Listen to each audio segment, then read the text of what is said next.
특히 빌립보서 4장 4절 말씀은 참 희한한 말씀입니다. 바울이 우리에게 뭐라고 얘기하느냐? 항상 기뻐하라 라고 얘기를 합니다. 항상 기뻐하라. 주 안에서 항상 기뻐하라. 내가 다시 말하노니 기뻐하라. 기뻐하라 라고 얘기를 합니다. 우리가 기뻐한다라고 해서 기뻐할 수가 있습니까? 감정이라고 하는 것은 그때그때 따라서 물 흐르듯이 오르기도 하고 내리기도 하고 이렇게 변하기도 하고 저렇게도 변하게 하는 것이 감정입니다. 그런데 오늘 바울은 우리에게 이야기하기를 항상 기뻐하라. 기뻐하라 라고 하는 이야기를 하고 있습니다. 오늘 바울이 우리에게 말하는 이 기뻐하라 라고 하는 이 말에 대해서 우리가 함께 살펴볼 텐데, 여러분들 온도계와 온도 조절계의 차이를 아십니까? 딱 들어도 어떤 건지 여러분들 잘 아실 겁니다. 온도계는 상황에 따라서, 온도에 따라서 뜨거워지면 올라가는 것이 온도계이고 차가워지면 내려가는 것이 온도계입니다. 반면 온도 조절계는 그 온도를 맞춰놨을 때 변하지 않는 것이 온도 조절계입니다. 30도로 온도를 맞춰놓으면 날이 덥던 날이 춥던 그 온도를 유지하려고 하는 것이 바로 온도 조절계입니다. 오늘 바울은 우리에게 이야기하는 이 기뻐하라 라고 하는 것은 온도계처럼 변화되어지는 그러한 감사가 아니라 온도 조절계처럼 조절되어지는 우리의 인생이 늘 감사하는 삶을 살아라 라고 하는 것을 우리에게 이야기해 줍니다. 항상 기뻐하라. 바울은 이와 같이 온도 조절계 같은 인생을 살아왔던 사람이었습니다. 하지만 그 이전에는 온도계 같은 인생을 살았지요. 추울 때는 추웠고 더울 때는 더웠고 환경이 조금만 바뀌어도 무기력하였던 온도계와 같이 우리와 같은 똑같은 그러한 삶을 살았던 것이 바울이었습니다. 그런데 그러한 바울이 지금은 온도 조절계와 같은 삶을 살고 있습니다. 그의 인생에서 그는 항상 기뻐하는 삶을 살았던 사람이었습니다. 그러면서 바울이 이어서 이와 같은 이야기를 합니다. 너희 관용을 모든 사람에게 알게 하라. 주께서 가까우시니라. 기뻐하라라고 하는 이야기를 하며 이어서 바로 나오는 이야기가 바로 관용이라고 하는 말입니다. 기뻐하는 것과 관용은 무슨 관계가 있는가? 왜 바울은 항상 기뻐하라라고 이야기하며 우리에게 관용을 이야기하는 것인가? 여기서 말하는 관용이라고 하는 말의 헬라어는 에피에이케스라고 하는 단어로 쓰여지는데, 이 말은 단순하게 착하게 살아라 라고 하는 뜻을 가진 말이 아닙니다. 이 말은 법적으로 내가 맞아도, 법적으로 내가 틀리지 않았는데도 끝까지 몰아붙이지 않는 마음, 내가 틀리지 않았음에도 상대방에게 몰아붙이지 않는 마음, 내 권리를 주장할 수 있음에도 불구하고 은혜를 선택하는 태도를 뜻하는 말이 이 관용이라고 하는 말입니다. 성경에는 이에 대해서 보여주는 대표적인 사건이 있습니다. 바로 사도행전 7장에 나와 있는 스데반의 순교 사건입니다. 스데반은 복음을 전하다가 사람들에게 붙잡혔습니다. 그는 법적으로 아무런 잘못도 하지 않았던 사람입니다. 그런데 주변 사람들이 거짓 증언을 하고 분노한 사람들이 이를 가르며 그를 죽이려고 달려들었습니다. 결국 스데반은 사람들에 의하여서 성 밖으로 끌려나갔고 돌에 맞아 죽었습니다. 사랑하는 성도 여러분, 여기서 돌에 맞아 죽었다라고 하는 것이 큰 돌 하나가 스데반을 쳐서 한 번에 죽었다라는 것이 아닙니다. 그 당시에 돌로 쳐서 죽였다라고 하는 것은 한 사람을 가운데 두고 수많은 사람들이 크고 작은 돌을 들고 그 사람이 죽을 때까지 던지는 것입니다.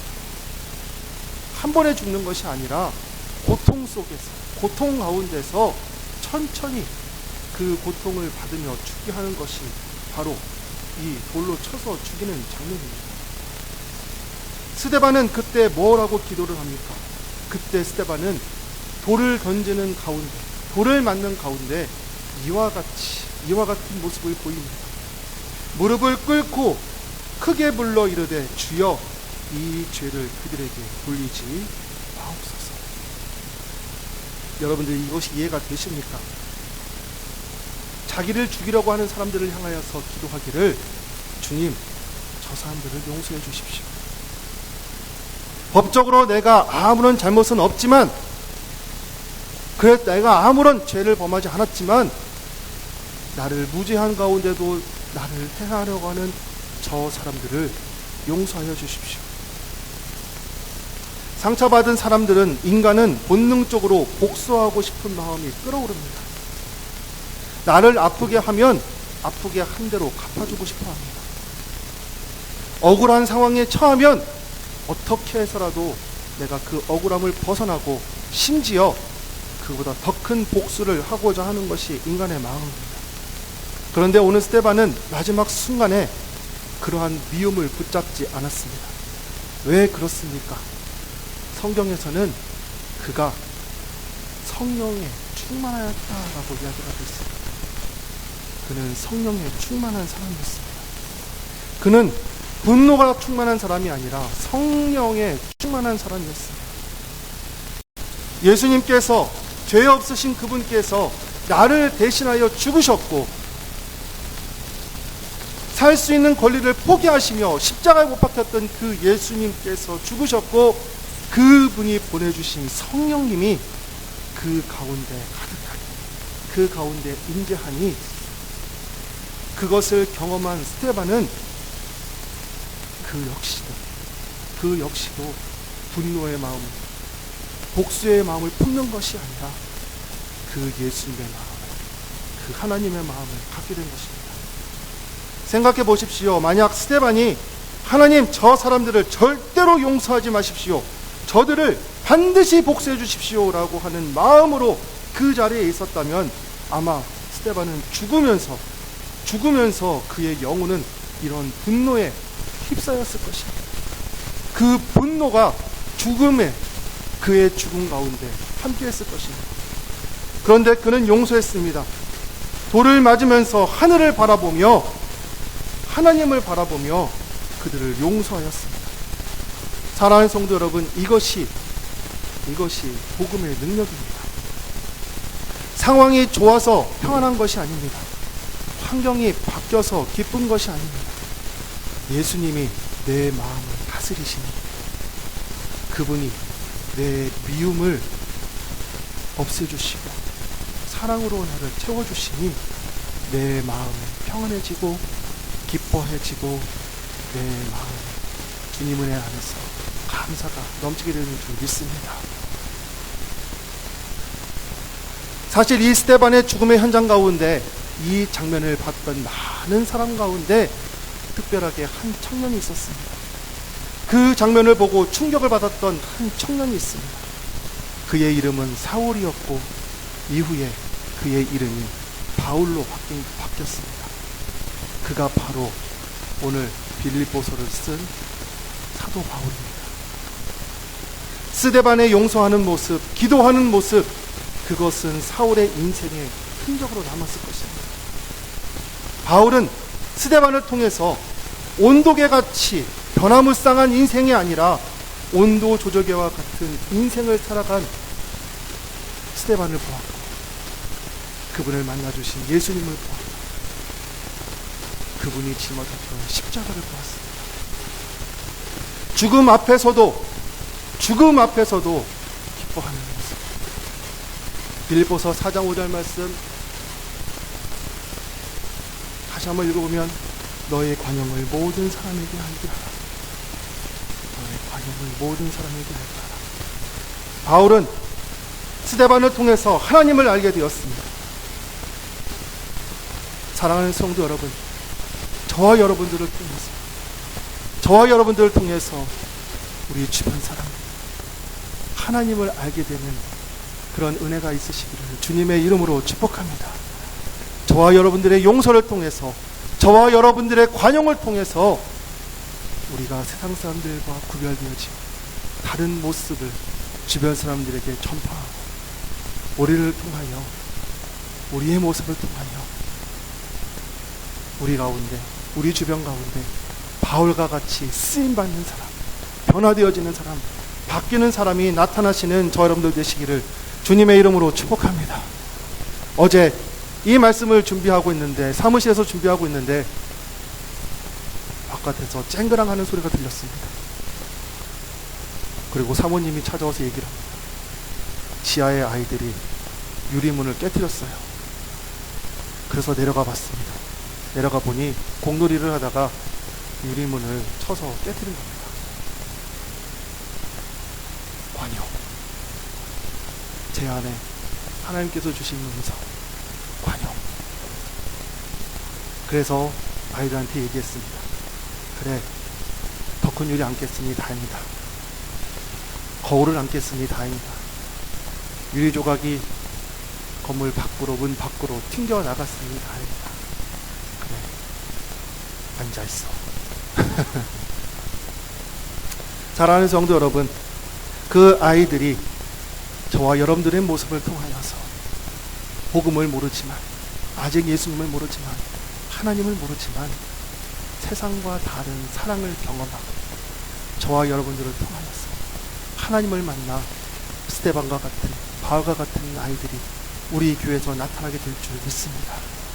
사랑하는 성도 여러분, 혹시라도 우리 안에 아직 붙들고 있는 분노가 해결되지 못한, 미움이 해결되지 못한 사람이 있습니까? 생각만 해도 화나는 사람이 있습니까? 상처가 떠오르는 사람이 있습니까? 오늘 하나님께서 말씀하십니다. 이제 그 사람을 자유롭게 해라. 용서는 상대방을 위한 것이 아니라 내 영혼을 살리는 은혜입니다. 그리고 그때부터 잃어버렸던 기쁨이 우리 가운데 찾아오게 될 줄 믿습니다. 바라고 소망하기에 우리의 인생이, 우리의 삶이 하나님께서 바울이 오늘 이야기한 것처럼 항상 기뻐하라. 온도 조절기와 같이 하나님의 은혜 가운데, 하나님의 사랑 가운데 기쁨을 회복하시는 저 여러분 되시기를 주님의 이름으로 축복합니다. 그렇다면 이와 같은 기쁨을 항상 온도 조절기와 같은 믿음의 사람이 되기 위해서는 우리가 어떻게 하는가? 오늘 성경에서는 우리가 두 가지를 경험해야 된다라고 이야기를 합니다. 그 두 가지는 무엇인가? 첫 번째, 기도의 능력을 경험해야 된다라고 이야기를 합니다. 6절 말씀 함께 읽어보겠습니다. 시작. 아무것도 염려하지 말고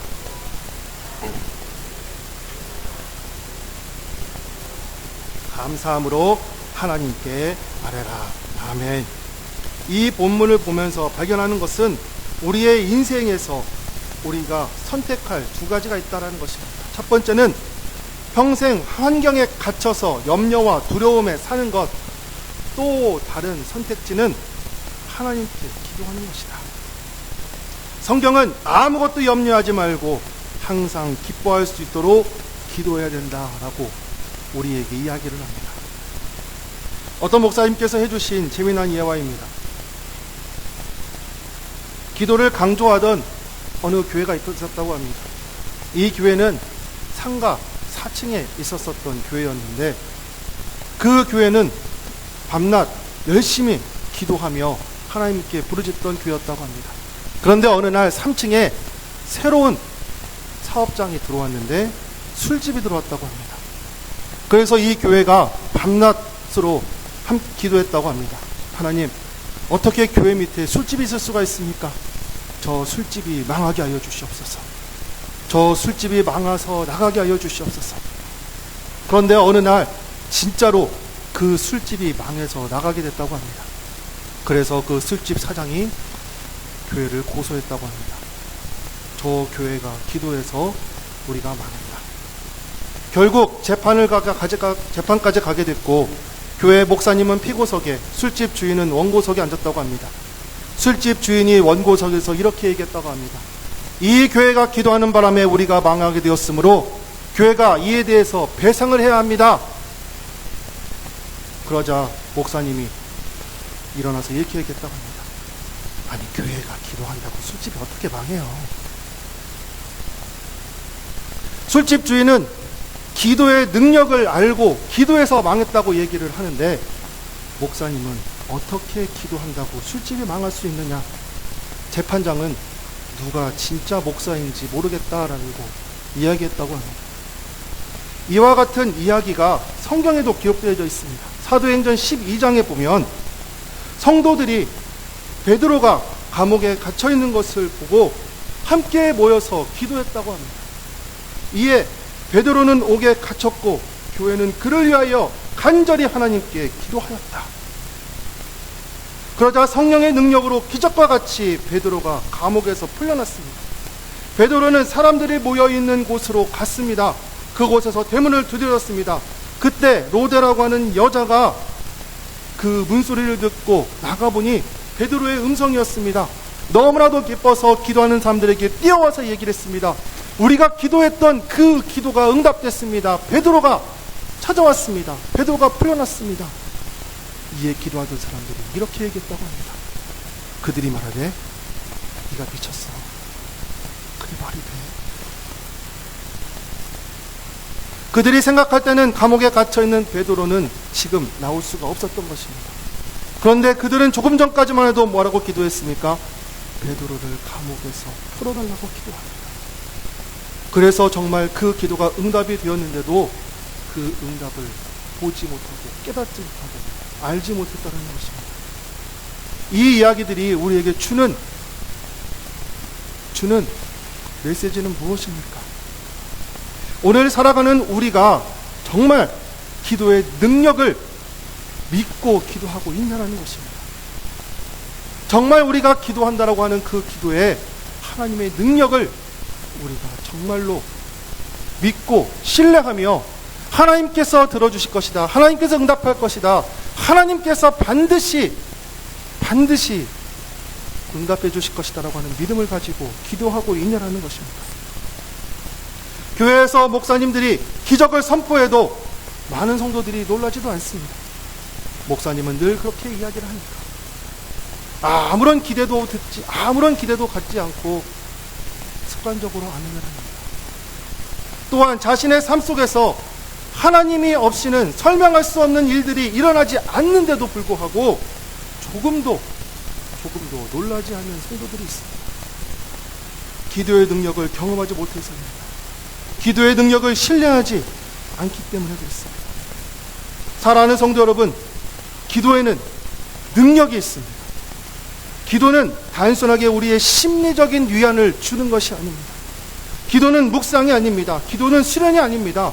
기도는 하늘의 문을 여는 열쇠인 줄 믿습니다. 기도하는 사람은 상황이 바뀌기 전에 마음이 먼저 바뀝니다. 환경은 그대로지만 두려움이 사라지고 기쁨이 회복되어지는 줄 믿습니다. 왜냐하면 하나님이 우리와 함께 하시기 때문입니다. 시편 145편에 여호와께서는 자기에게 간구하는 모든 자 곧 진실하게 간구하는 모든 자에게 가까이 하시는도다. 지난 사순절 특별 새벽기도 기간 동안에 기도했던 어떤 한 성도님이 저에게 이야기하셨습니다. 특별 새벽기도에 하니까 환경이 바뀌는 거라 상황이 바뀌진 않았지만 내 마음에 평안함이 옵니다. 내 마음에 기쁨이 찾아옵니다. 사랑하는 성도 여러분, 이와 같은 기도의 능력을 체험하시는 귀하고 복된 우리 서원교회 모두가 되시기를 주님의 이름으로 축복합니다. 온도계와 같은 인생이 아니라 온도 조절계와 같은 인생을 살아갈 수 있는 두 번째 경험은 바로 복음의 능력을 경험하는 것입니다. 7절 말씀입니다. 함께 읽어보겠습니다. 시작. 그러므로 모든 지각에 뛰어난 하나님의 평강이 그리스도 예수 안에서 너희의 마음의 생각을 이루시니라. 아멘. 이것이 복음의 능력입니다. 사랑하는 성도 여러분, 복음은 단순하게 좋은 얘기가 아닙니다. 복음은 죽어가는 영혼을 다시 살리는 하나님의 능력입니다. 제가 아는 한 청년은 어렸을 때부터 교회를 다녔습니다. 어렸을 때부터 열심히 신앙생활을 하였습니다. 봉사도 많이 하였고 늘 예배 자리에 빠지지 않고 나왔던 사람입니다. 그런데 그 마음속에는 깊은 절망이 있습니다. 나는 뭘 해도 안 돼. 난 늘 실패자야. 그런 마음이 그의 가슴에 늘 박혀 있어서 교회 안에서 열심히 봉사하면서도 사람들의 눈치를 보고 사람들과 비교를 하며 또 하나님께 열심을 다하여 봉사하는 것이 아니라 사람들로부터 인정받기 위해서 교회에서 몸부림을 치며 열심히 신앙생활하는 척 하였던 청년이었습니다. 그는 교회를 다녔지만 그의 마음에는 평안이 없었습니다. 그러다 어느 날 기도원을 가게 되었고 그 기도원에서 십자가에 대한 말씀을 듣게 되었습니다. 설교자가 이렇게 이야기합니다. 예수님은 내가 성공해서 살아난 것이 아니다. 너가 실패자이다. 상처가 많아. 그럼에도 불구하고 너를 사랑하는 것이다.